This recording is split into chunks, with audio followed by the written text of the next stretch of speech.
E aí pessoal, tudo bom? Professor Vanderlei aqui da Faculdade V2, hoje em mais um IVCast. Então, sobre o pessoal da mesa aqui, então a gente está com o professor Gabriel Azevedo da casa, eu, professor Vanderlei, e o nosso professor convidado, Leandro Morilhas. Tá? Hoje então o assunto que a gente vai abordar é a quarta revolução industrial e seus impactos na educação corporativa. Antes então de começar, apresentar o nosso professor convidado.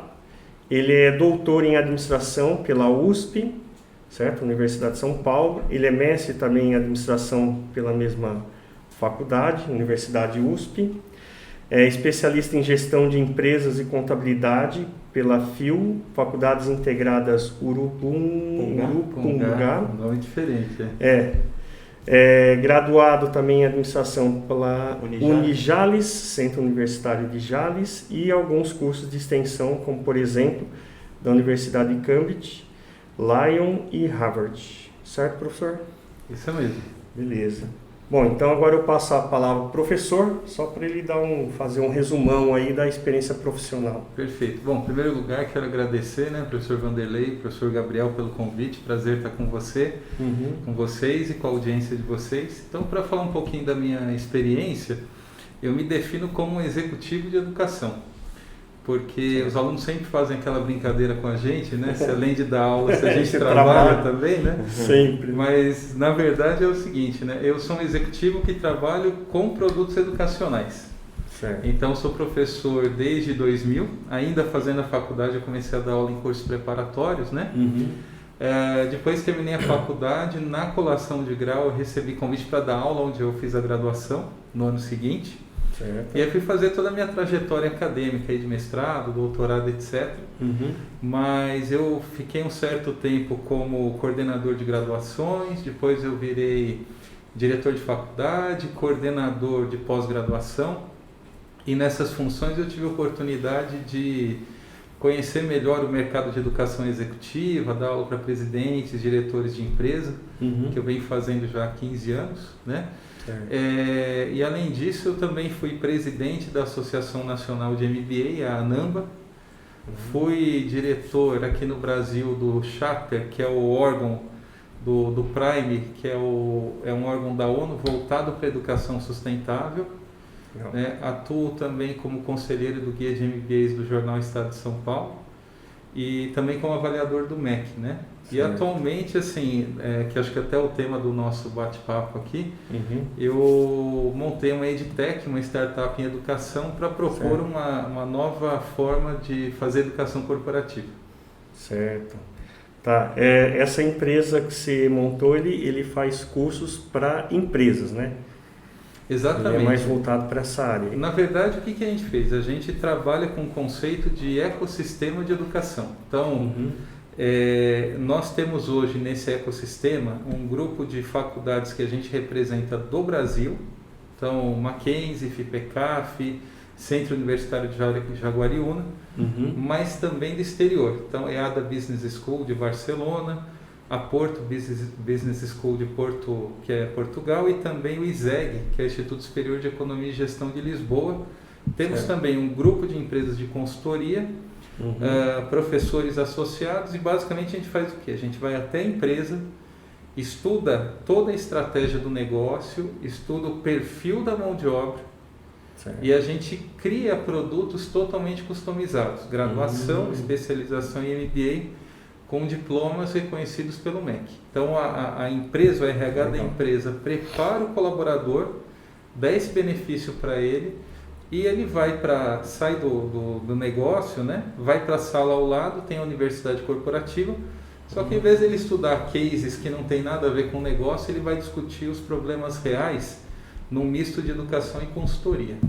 Tá. Então esse colaborador, ele estuda na própria empresa, tem um departamento e ele está no horário de trabalho, ele sai um pedaço do horário e vai fazer os estudos, é basicamente isso? Exatamente. E aí, é o que a gente chama, professor Vanderlei, de educação com significado.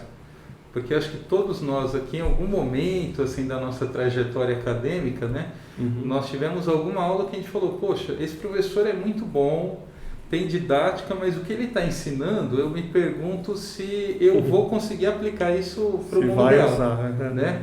E ali não, ao invés de eu te falar assim, olha, isso aqui é martelo e serve para bater esse prego, né? Então te dou a teoria para falar onde você vai usar, não, eu te dou, digamos que você nunca viu um prego na vida, eu te dou o prego e falo assim, Vanderlei, isso aqui chama prego. Seu objetivo é fazer com que ele fique fixo na parede. Aí você quebra a cabeça, pensa. Aí eu falo, bom, agora eu vou trazer a teoria. Se você usar essa teoria martelo, ele fica fixo ali. Então, quando você traz para o contexto que a pessoa vive, os conteúdos que efetivamente ela vai usar, ela começa inclusive a ter mais interesse pelo aprendizado. Né? Então, é o que nós chamamos de educação com significado. Tá. Eu pergunto isso porque antes da criação da faculdade V2, a gente tinha a Universidade V2, que era um departamento dentro do grupo V2, que era para formar, né, os profissionais que saíam da faculdade. Perfeito. Só que não tinham conhecimento da plataforma que a gente usa, dos aplicativos, das funcionalidades que a gente utilizava. Então, a gente pegava esses alunos, às vezes era concluinte ou estava no último ano, a gente deixava ele estudando 3 meses, exatamente com as aplicações que ele ia usar em projetos. Então, não era coisa assim que a faculdade ela ensina mais geral, né? O nosso era focado mesmo nos problemas que eles iam atuar depois desses 3 meses de ensino. Então, não é igual, o seu é diferente, mas a ideia, né? É similar. Digamos assim, é similar. Beleza, então. Bom, então o tema é a 4ª Revolução Industrial e seus impactos na educação corporativa. Se você quiser começar... Seria a 4ª Revolução Industrial? Boa pergunta, professor Gabriel. Eu já escutei que nem cursos, né, de graduação 4.0, tipo... ADS 4.0, Ciência da Computação 4.0. Eu sempre escuto isso daí, mas provavelmente deve estar relacionado a essa 4ª geração. Então vamos lá. O que acontece? Né? Eu sempre falo assim, olha, você vai chegar hoje na sua empresa e você vai sentar com seus pares e provavelmente você vai fazer algumas discussões como é que eu faço para reduzir custo, né? Como é que eu faço para vender mais ou vender melhor, a um preço melhor, né? Como é que eu faço para crescer sem perder qualidade? E curiosamente, essas perguntas, elas já eram feitas por volta de 1770, século XVIII, exatamente. Pouco tempo atrás. Naquela época ali, só para a gente lembrar e respondendo a pergunta do Gabriel, né? Você não tinha o que a gente conhece hoje como indústria, tá? Então era o artesão que ia lá, ele fazia produtos em pequena escala, tinha um certo padrão de qualidade que ele determinava, mas ele fazia tudo, né? Então ele pegava, extraía o couro do animal, ele modelava o calçado e ele ia vender. Certo. O problema é o seguinte, para ele fazer tudo isso, e demorava muito, o produto saía muito caro e ele precisava desse recurso para manter a sua casa, né? Então ali começa a surgir, por meio de 2 pessoas principais ali desse movimento, que não se conheciam, o James Watt e o Adam Smith, você tem lá a máquina a vapor e a divisão do trabalho. Você tem a primeira revolução industrial. E o que é a primeira revolução industrial? É o advento da máquina a vapor e o surgimento da indústria.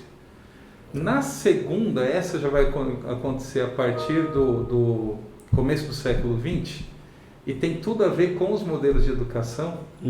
Essa é a segunda revolução industrial, é quando surge a indústria automobilística. Então, o que se pensa naquela época? Eu preciso fazer carro, de novo, a mesma preocupação, preço, qualidade, volume.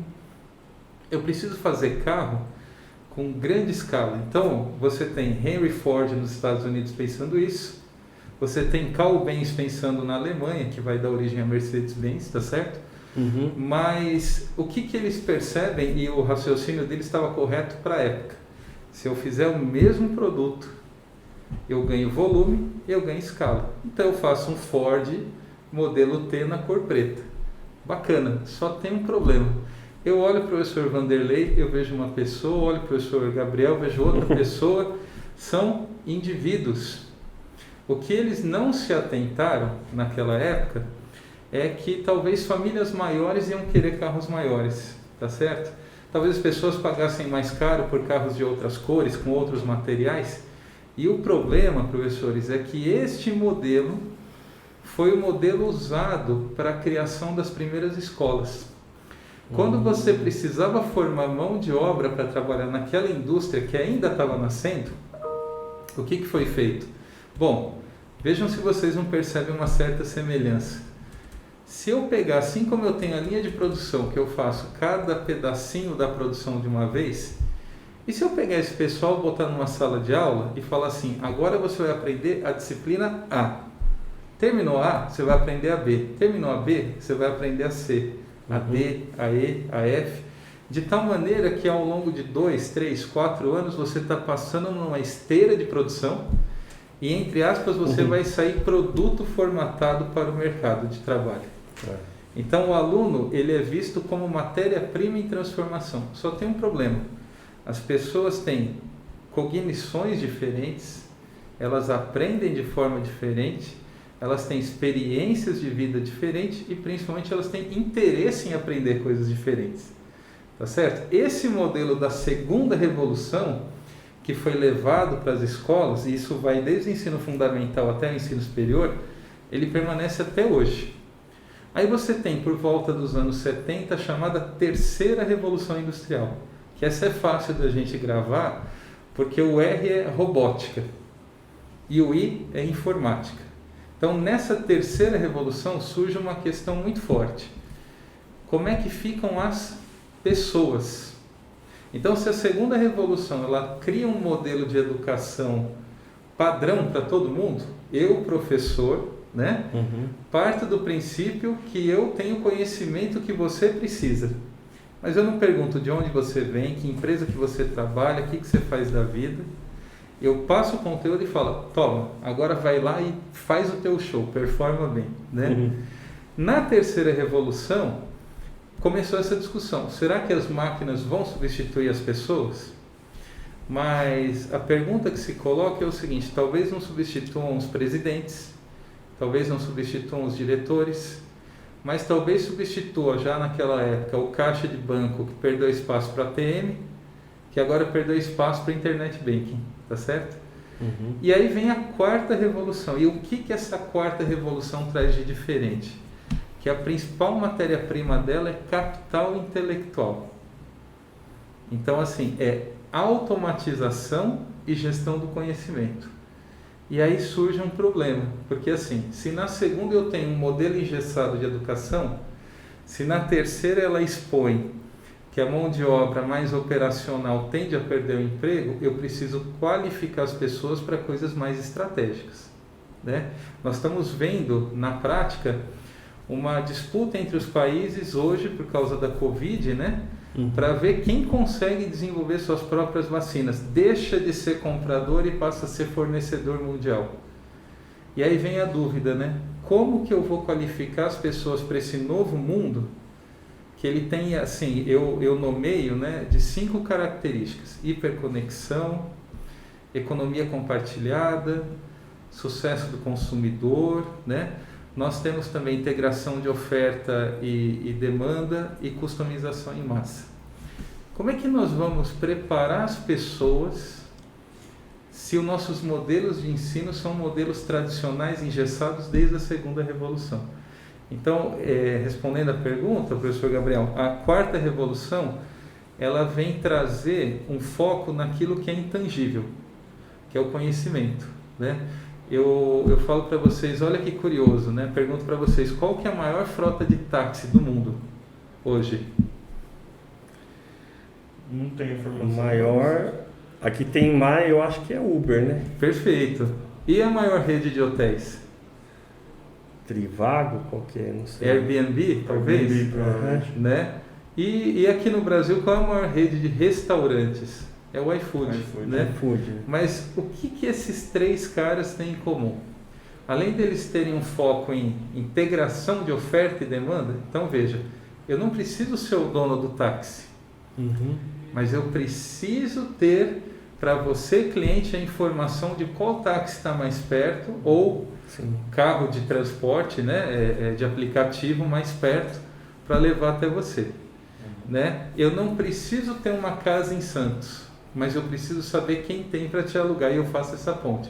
Eu não sei nem fazer feijoada, mas eu sei quem faz e eu vendo para você. Então essa é a grande diferença da quarta revolução.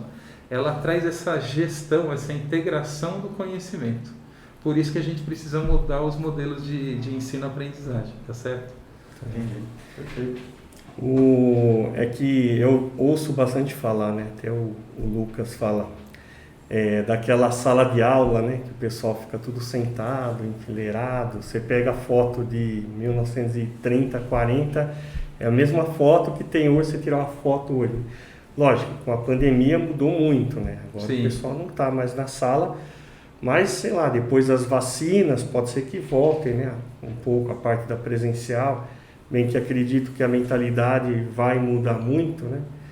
Que o aluno percebeu também que tem essa opção dele ficar no conforto, não pegar trânsito, então tem uma série de coisas que não sei o que vai acontecer, né? A gente não, é aquela pergunta de 1 milhão, né? Se alguém souber o que vai ser do futuro, ninguém sabe, né? Tudo suposições. Mas realmente está na hora, né, de mudar, né? Aquele da carteirinha, todo mundo sentado. Exatamente, né? Você pega, creio que boa parte da audiência de vocês seja de São Paulo, mas pode ser de Campinas, Sorocaba, enfim, grandes centros, né? Eu pergunto para vocês, faz sentido uma faculdade todo dia receber 4 mil, 5 mil alunos que se deslocam de uma cidade como São Paulo e arredores para ter aula? E aí a pessoa gasta, sei lá, 1, 2 horas no trânsito, tá certo? Para ir, 1, 2 horas para voltar, né? Para ter de novo um conteúdo massificado, sendo que ela poderia estudar da casa dela ou da empresa que ela trabalha, coisas no modelo online que você tem uma variedade de estímulos à aprendizagem, né? Vídeos, você tem podcasts, você tem lives, né? Você tem e-books, então você não precisa pegar um livro inteiro, você pode pegar este capítulo, aquele capítulo do outro, então, e no ritmo que a pessoa quer aprender, né? Então, assim, o que as 4 revoluções nos mostraram é que quando você tem uma tecnologia nova, um modelo novo, ele transforma o modelo anterior numa coisa obsoleta. A gente pode pegar exemplos clássicos já, né? Por exemplo, Netflix versus Blockbuster, né? Não sei nem se eu posso ficar falando tanta marca aqui.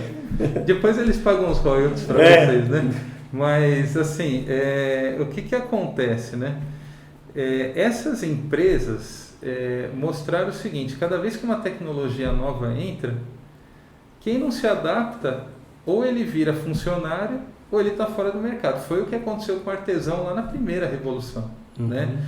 E é o que está acontecendo agora. Então eu acredito assim que muitas faculdades convencionais vão fechar e talvez elas comecem a dar espaço para escolas como vocês, para startups de educação, para empresas de treinamento que vão ali e atendem às dores do cliente, tá certo? Mas a gente pode ter impacto, por exemplo, nessa quarta revolução também, por exemplo, no mercado imobiliário. Porque assim, antes todo mundo tinha que ter uma sala em São Paulo. Agora o cara pode morar em Salvador e todo dia na praia e trabalhar, entre aspas, em São Paulo, todo dia também, ganhando salário de São Paulo, tá certo? Sim. Então assim, pode ser que assim, as grandes capitais tenham um esvaziamento, você tem uma distribuição populacional pelo interior, pelo litoral, né? Você tenha livrarias mudando o perfil cada vez mais de produções em papel para produções digitais, uso de gamificação, né? E assim, uma nova forma de, por exemplo, né, o RH das empresas, que eles têm lá os colaboradores todos controlados por horário, né? Entra às 8, sai às 5, bate cartão. Talvez agora eles vão ter que pensar o seguinte, não, você vai fazer o teu horário Só que você vai ter metas para entregar. Sim. Isso você tem que entregar. E aí, professores, isso vai levar também a um repensar da legislação.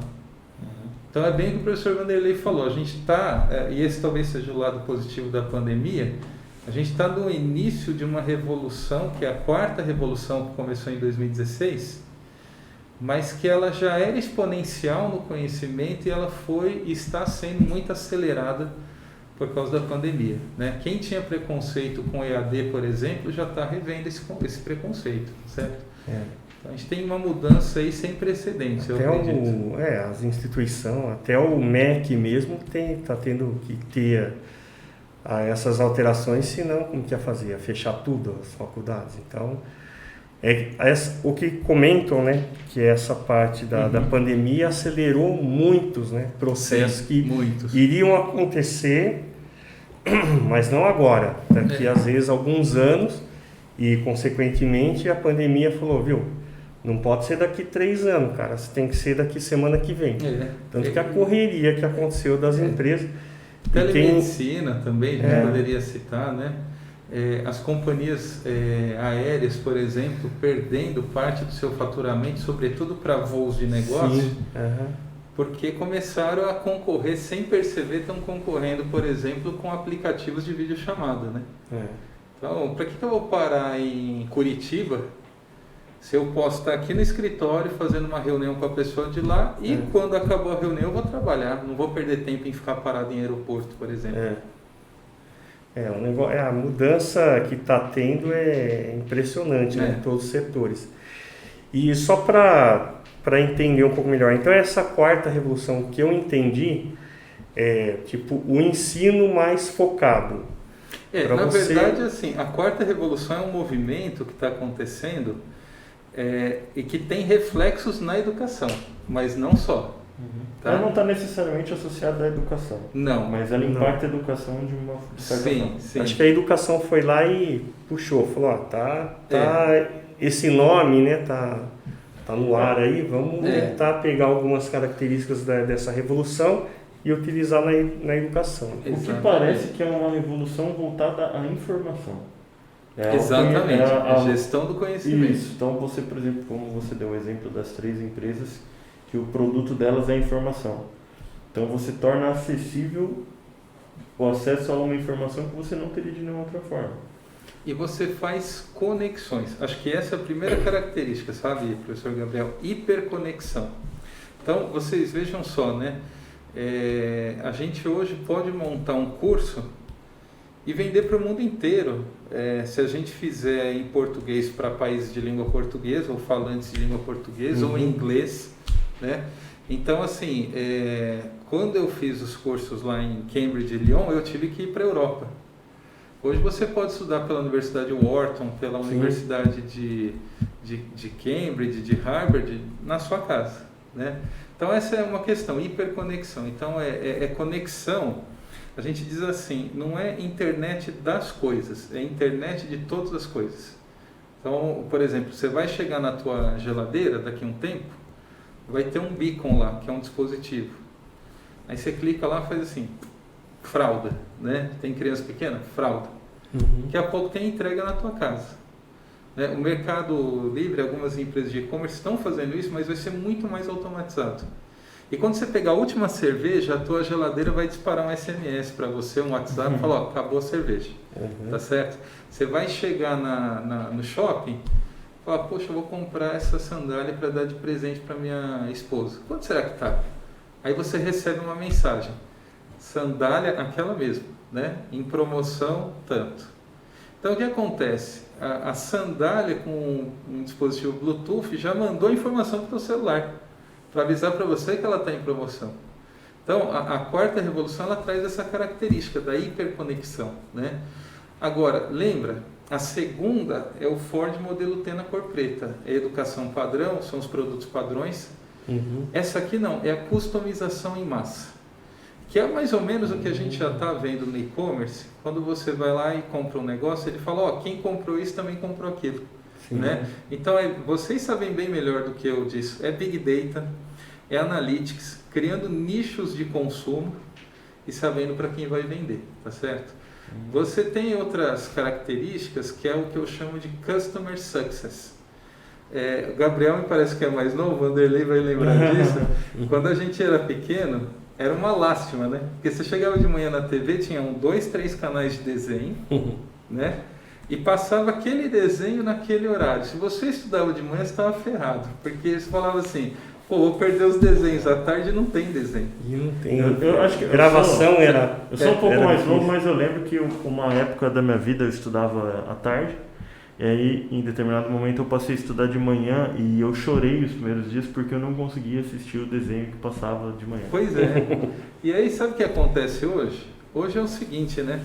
Os nossos filhos nascem com o dedo ali na tela do celular, né? Eles fazem a programação deles. Eles falam, olha, eu quero assistir isso.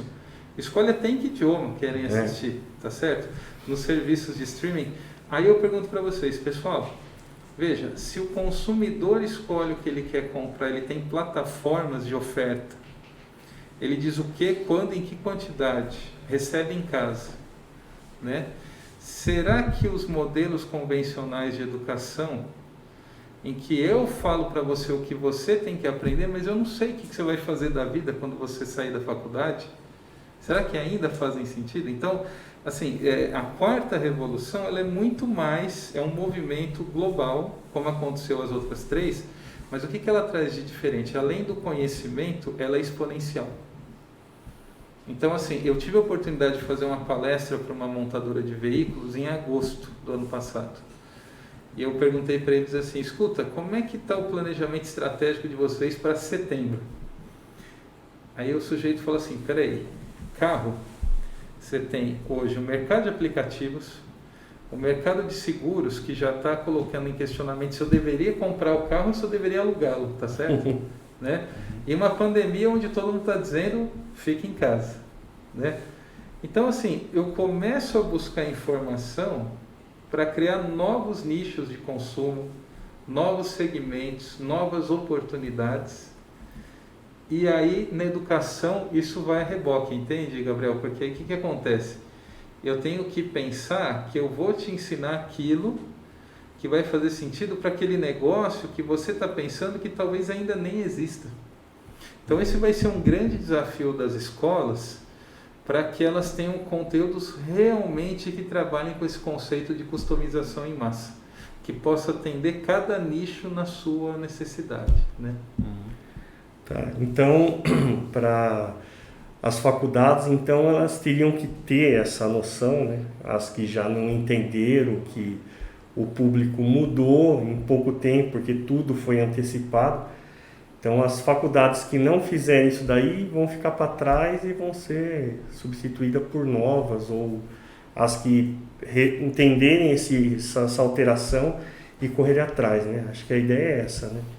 A gente vê assim, né, nas outras revoluções isso, né, que as empresas que não evoluíram, elas começaram a se mexer tardiamente, ou elas sumiram da história, do mapa, né? Você pega, por exemplo, a Olivetti, que ela é contemporânea da IBM. E a IBM está aí até hoje, né? E por que a Olivetti não está? Porque ela não se reinventou. Aí você fala, mas era de um segmento antigo, máquina de escrever, etc. Pois é, mas a BASF, ela era mais antiga que a Olivetti. Ela é do século XVIII, salvo engano, e ela está aí até hoje, porque ela está inventando novos produtos.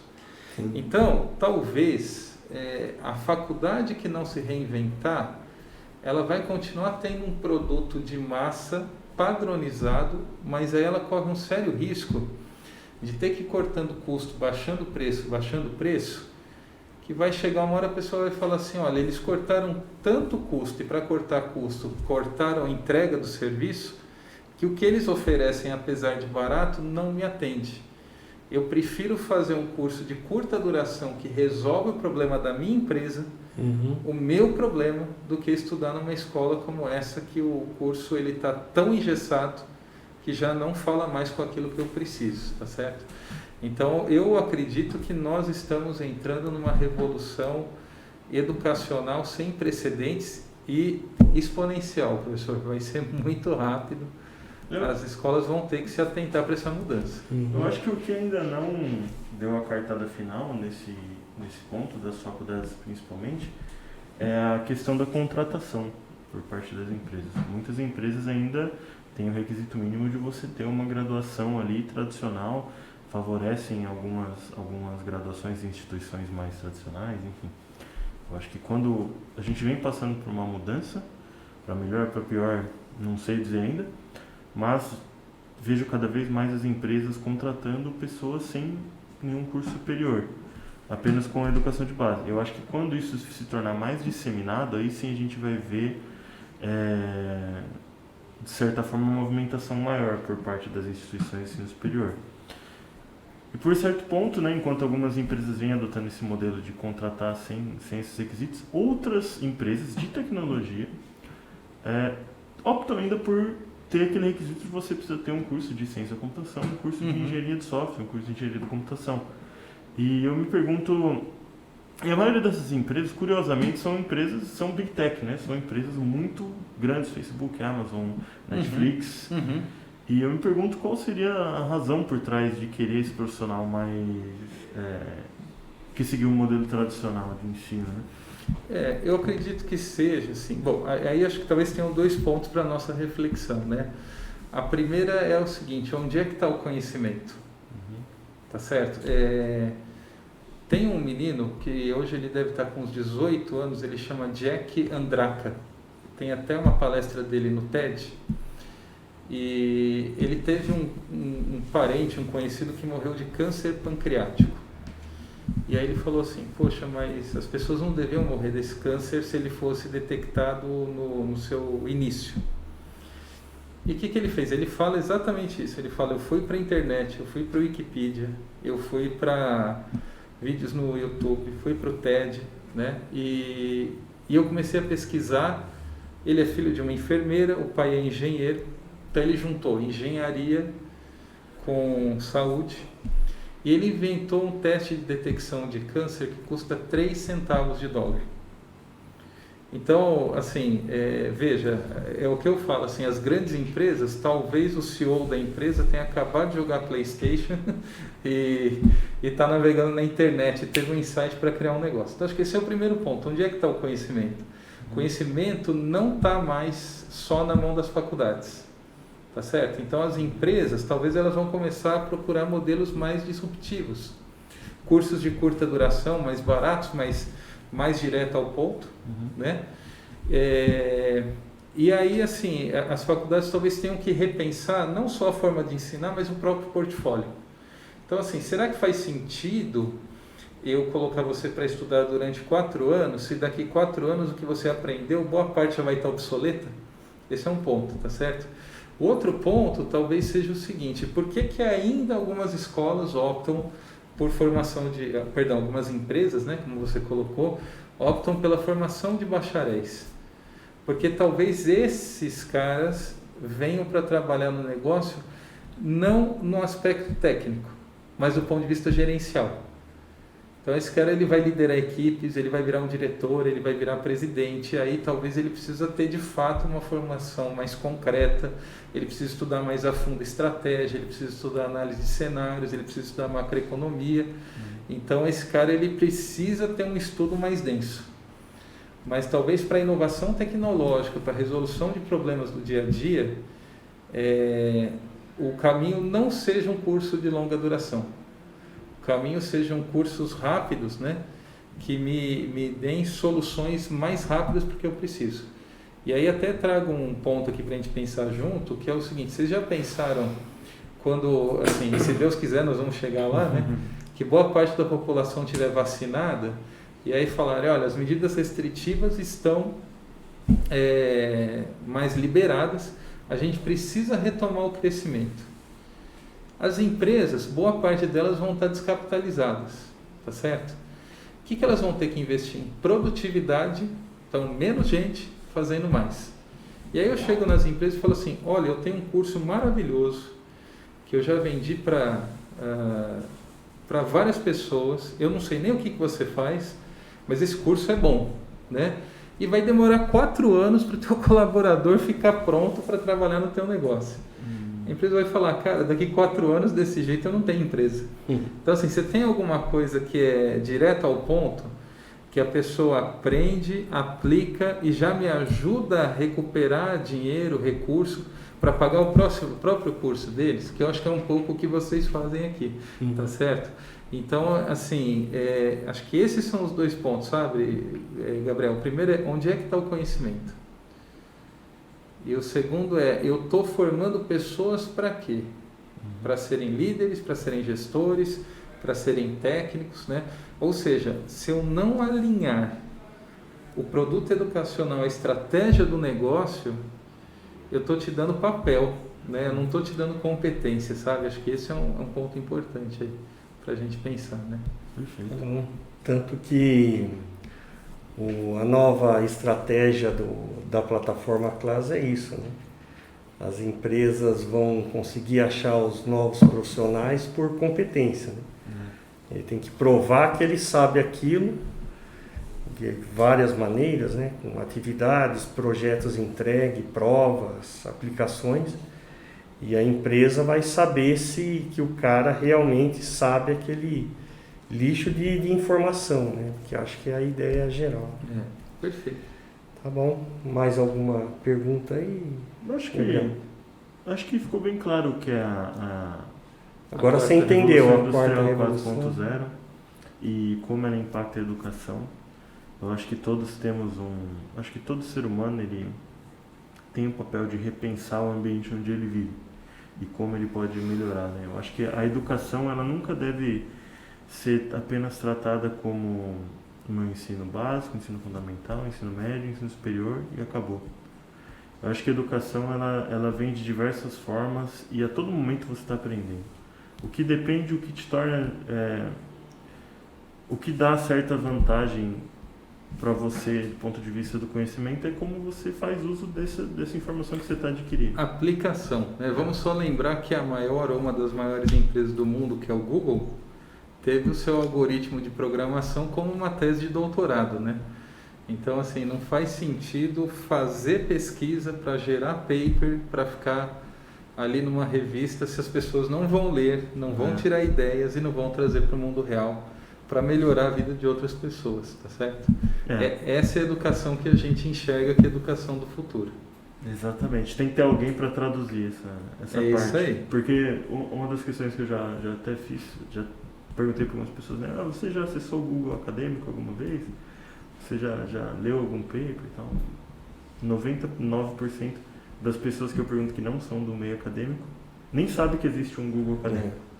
Nem sabe que você pode pesquisar lá, de fato, uma publicação científica. E aí, sabe o que eu fico pensando, professores? É o seguinte, né? Essa geração que nasce no videogame, né? Que aprende inglês porque precisa jogar e fala inglês sem sotaque, que busca o conhecimento, e quando eles estiverem, entre aspas, nos bancos escolares, né? Na verdade, eu espero que eles estejam numa cadeira confortável como essa nas suas casas, tá certo? Mas eu digo assim, será que elas vão aceitar um modelo convencional de educação? Eu acho que já não estão aceitando. Pois é, esse é o ponto, né? Já não se dão mais tão bem. Eu fui um mau aluno na escola. Modéstia à parte não, né? Sei lá, eu não era dos melhores alunos da sala. Nossa, quase fiquei de recuperação algumas vezes. Mas eu não sei dizer se é porque eu não entrava no modelo ou se é porque é puramente preguiçoso. Talvez uma mistura. Olha, eu tenho um amigo, professor de macroeconomia, que ele estava dando aula e tinha um aluno, assim, literalmente debruçado em cima da carteira, com o celular na mão, rodando telas, assim. E ele passou a primeira vez, o aluno ali, passou a segunda vez, terceira vez. Quando ele passou a quarta vez, ele explicando um gráfico de tendência, o aluno virou para ele e falou assim, olha, esse gráfico aqui que o senhor está apresentando, ele está desatualizado, tá vendo? Já tem um novo. Então assim, o professor achou que ele estava vendo qualquer coisa, ele já estava à frente pesquisando. Esse aluno ele se formou, faz um tempo que eu não vejo ele, mas a última vez que eu o encontrei assim, pelas redes sociais, ele estava trabalhando num banco em Nova York. Saiu de São Paulo e foi para lá, entende? Então, assim, nós vamos ter que repensar a educação em termos de negócio educacional, práticas pedagógicas e o perfil dos educadores, para que realmente a gente tenha uma educação que as pessoas aprendam com prazer. Olha, isso aqui que eu estou aprendendo faz sentido, eu vou usar ali para ter aquele resultado. Senão, a gente vai continuar fabricando Ford modelo T na cor preta na educação e vai diminuir nossa competitividade enquanto país, tá certo? Isso aí. Perfeito. Acho que é isso. Isso aí, né? É isso. Queria Muito agradecer obrigado. a presença do professor pelo bate-papo, pela troca de informações, muito importante essa conversa. Gostaria que tivéssemos uma mesa aqui com 10 pessoas, cada uma expondo a sua ideia e falando, mas fico muito feliz do professor ter vindo aí e dado essa aula do que é a nova educação, né? Do que a gente imagina que será a nova educação. Muito obrigado. Olha, eu que agradeço, um prazer estar com vocês, com a audiência de vocês e estou sempre à disposição. Muito obrigado mesmo. Beleza, então obrigado então, professor. Então ficamos por aqui, mais um IVCast da Faculdade V2. Tá? Então até uma próxima aí, pessoal. Até uma próxima. Tchau, até mais. Tchau, tchau.